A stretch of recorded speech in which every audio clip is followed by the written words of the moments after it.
Well, we got here at 9 o'clock and all we did was get 2 in. We got this one too, and you see how we had to build our platform on this one. We have a platform here that we moved from that other one that you see installed there.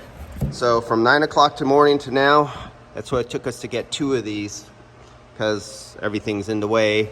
And we had another problem.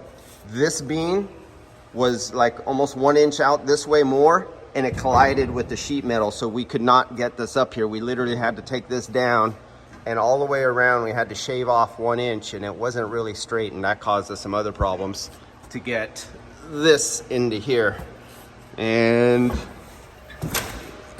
their installation for the electrical guys, they put the location of the disconnect behind where this is going to go, so they're going to have to take that out and move it in visual place. They cannot be hidden behind anything, any obstacles.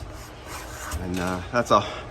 We're exhausted. Our arms are all shaky from working overhead and holding stuff up. All right, see you later.